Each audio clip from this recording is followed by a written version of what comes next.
really feels like they are invested in these hostages. Everybody, if they're not directly related or if they don't directly know someone who has been taken hostage or killed, they know of somebody who knows of somebody, and that's why the entire country is really paying close attention to this hostage situation, and that's why we saw so many people, perhaps maybe a couple hundred people protesting today in Tel Aviv, calling for the resignation of Benjamin Netanyahu, who they see as responsible for the fact that Hamas was able to take these hostages. They see it as a massive intelligence failure. Perhaps people have been too concerned in the judicial reforms that the country has been so focused on over the past few years. Perhaps Netanyahu and his administration have been as well. And so that's why people are quite angry. They want to see these folks returned home, and they want to see someone held responsible for what they deem as a failure of Israeli intelligence.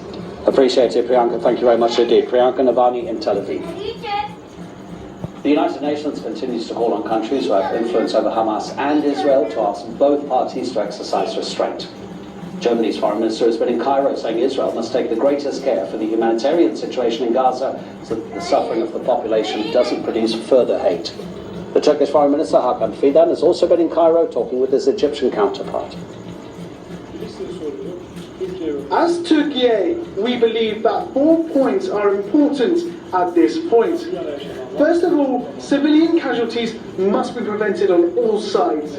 We see some states are trying to portray Israel's indiscriminate reprisals in Gaza as a justified intervention. Such a distorted and inhumane approach will only lead to more violence and loss of life. I would like to emphasize once again that we call on Israel to adhere to international law and humanitarian values. We do not approve of the policy of displacing Palestinians in Gaza and deporting them to Egypt. We stand with Egypt on this issue. The second is the geographical prevention of the conflict. Turkey is in close consultation with like-minded countries on this issue. Thirdly, the resumption of the peace process on the basis of a two-state solution. Peace in the Middle East can only be achieved with the Palestinians, not with regional alternatives, because without peace, there can be no real security. 4. As Muslim countries in the region, the establishment of a mechanism that will safeguard the survival of the Palestinians and guarantee a just and lasting peace. Israel's biggest international backer is the American government. But there have been demonstrations across the US in support of Palestine. Our correspondent, Yasmin Al-Sabawi, has been to one in Washington.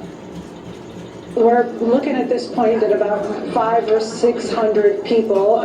That number seems to be growing, even though the rain is also picking up here in Washington. We are actually right across from the White House here. Now you see this plaza looking empty at the moment, but that's because the protesters have begun marching. We expect them to come right around the block and start marching up the street here behind us within the next few moments. Now this protest organized by American Muslims for Palestine. This is a group that's just about as old as the blockade on Gaza itself, 17 years old here, based in D.C.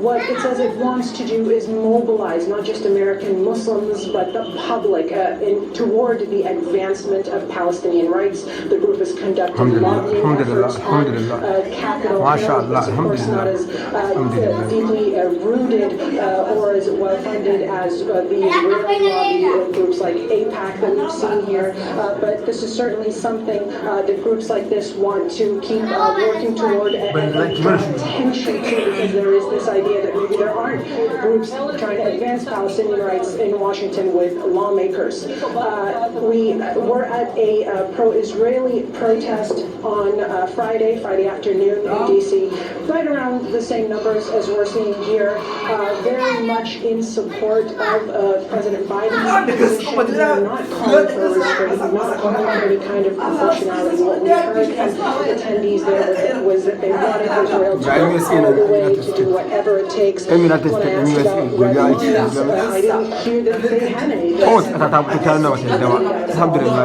the kind of language we were hearing. So they were very much in support of the president. And we are here today at this protest. Has begun convening these meetings. The president meeting with his National Security Council, saying that they're working toward protecting communities from harm, especially and mainly, according to them, the Muslim and Jewish communities as tensions continue to rise in the Middle East. And we've also heard from the Arab Anti-Discrimination Committee here in the U.S. that has said it's been fielding calls from Palestinian nationals and Americans that have been harassed, that have been approached by the FBI in their homes for a chat, some questioning, and now they've got phone numbers, they've got emails where you can get legal advice, and they are also fundraising. They say they need $150,000 to put toward a legal fund because they expect that these cases will continue to rise. As the world watches